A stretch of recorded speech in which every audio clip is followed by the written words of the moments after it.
because a lot of people said, "Hey, this is actually amazing for Ghibli. Like this is they should be really happy that OpenAI is like promoting their work," which I think so a couple thoughts. One, it is true for Ghibli that this was amazing on the marketing side. That is undeniable. But now I would urge everyone to consider who all the other styles that are being used, they're not gonna get the marketing, right? Like, because now the first time something happens, it's awesome. People love it and people talk about it. So Ghiblification is now a term.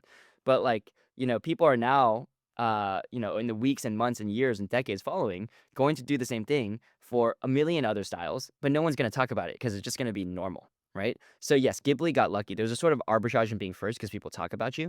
But then for every other studio, every other style afterwards, no one cares because it's just normal, right? So that argument only applies to literally a one of one case. And then even in that scenario, like even though the marketing is very good in traditional IP. Now again, I think traditional IP is going to have to change a lot, so this may not be the steady state in the future. But I can tell you for a fact that in traditional IP, there are lots of execs assigned to every single franchise, like Pirates of the Caribbean, Avengers, and their whole job is called franchise management. And the reason why they exist is because they need to dribble out that IP in a decade or 2 decades so that it doesn't burn out all in the first year, right? They don't want to do 200 Hasbro toy licensing deals, flood the market with Pirates of the Caribbean, and then make it lose its appeal 2 or 3 decades down. This is an asset that should be bearing interest and yield, so to speak, for many decades. And so careful control of how that IP is being used and how it's being trickled out is key.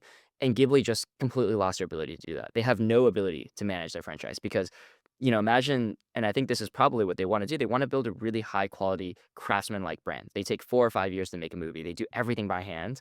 And now they have no way of controlling that reputation because now, the guy, with the family photo now has Ghibli art, and the guy has prom pics of Ghibli art, and so you know, I think there are like real downstream implications that people need to think through. So the first order consequence that people saw is this is great for marketing. But the downstream impacts is okay, this marketing only applies to Ghibli. It's a one of one case. Every one that comes after is not going to get it. And also, you've just completely lost the ability to control your franchise, right?